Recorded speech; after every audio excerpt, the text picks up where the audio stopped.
Bonjour la famille, bonsoir, ça dépend air et cocotte la bino partout besoin mi o eza cuisine Yannick TV aye. Cuisine Yannick TV aka pamba te cuisine Yannick TV soki aye na banda kuna bino abeti porte à côté.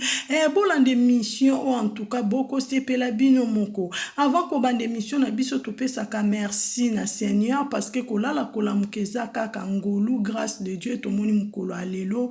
Bah vrai ba abonné na nga, j'espère que vous allez bien. Moi aussi, je vais bien par la grâce de Dieu. Cuisine Yannick TV ala la kate, cuisine Yannick TV azo veye pour na ba vrai pe ba abonné na nga. Tout le temps dans le bakabo za la branche, boza la ligne pour recevoir encore des émissions qui to quoi super bien. Cuisine Yannick TV aye lisusu aye. Bo s'abonner s'il vous plaît, bo s'abonner, bo commenter, bo aimer, bo partager vidéo par-ci par-là, bo tchaba cœur s'il vous plaît et que ça l'a bien ndeko on a s'abonner te so kazui grâce à kolanda chaîne à cuisine Yannick TV o s'abonner pour recevoir encore des émissions super bien information toujours balobi cuisine Yannick azo salande musala na ende makambu. Ba vrai émission nanga on a memeli bino na mukolo alelo eza uniquement ya vie de loin. J'espère que boyebi papa vit de loin, boyebi papa si a tout là bien. Tala kaka ba vrai nanga ba abonné nanga liboke na biso alelo avant to panjango eza papa si a tout là na vie de loin. Dio wana bozo ka ndenge nini. Bokota bolanda live alelo na tuni ba mama ba vrai nanga. Ba papa nanga ba oya ngai ndeko. Na lobi dio wana moni no na pesi na introduction o to lobi la sujet na biso alelo lisolo alelo to beta ezaka papa si atula na vie de loin dio wana ba bisomo si atula lobi akobomba ta obimisa ba vérité nyonso ya vie de loin. Vie de loin pa lobi akobomba ta kobimisa ba vérité nyonso. Bino mo boye bien musicien na biso akufa defa bo bien indi bokota bolanda émission alelo bo fongola ba télé partout boza bolanda émission alelo et ko sala bien makasi parce que dio wana panje kangami cuisine Yannick TV no bina ko bomba te pona memela ba abonné na ngana memela ba vrai na ngaba mona ba yoka parce que cuisine Yannick TV alobaka avec précision. Cuisine Yannick TV alobaka na ba audio eza ba image eza bino moko bokomona bebi ndenge cuisine Yannick TV etambolaka na chaîne nga musala vraiment en tout cas bandeko na nga ezo salama.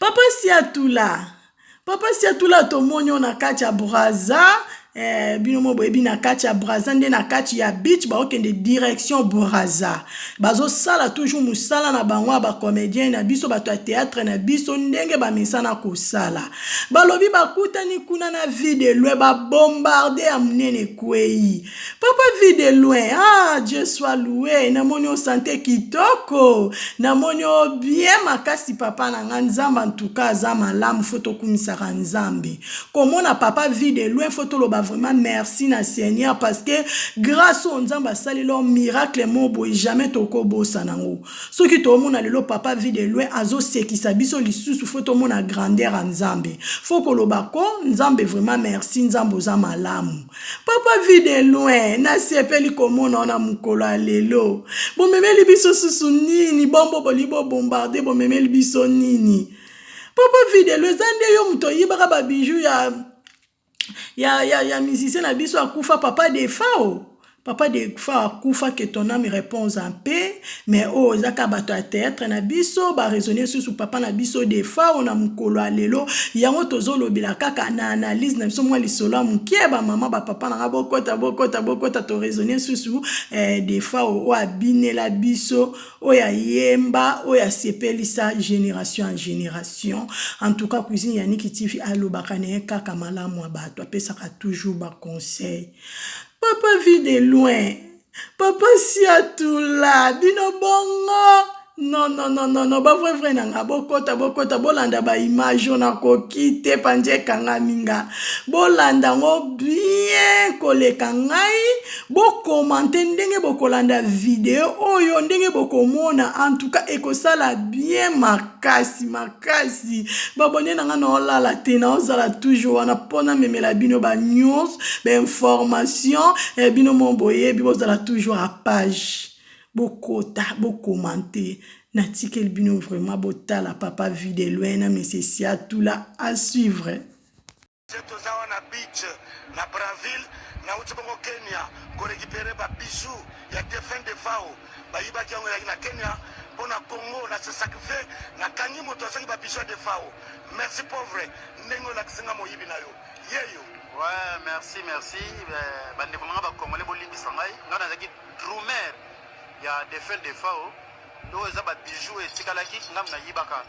Mais Mister Siatula eko la nangati na Kenya ti tozo zonga kisasa donc na yena zonga sabiloko mais nenge pauvre tika te sama oyo ya Kabose oyo ya mibale ya Montana oyo ya misatu lofombo malgré balie mbongo mais arbi ata batu moko chaka konga zwa oyo tikali na tana misi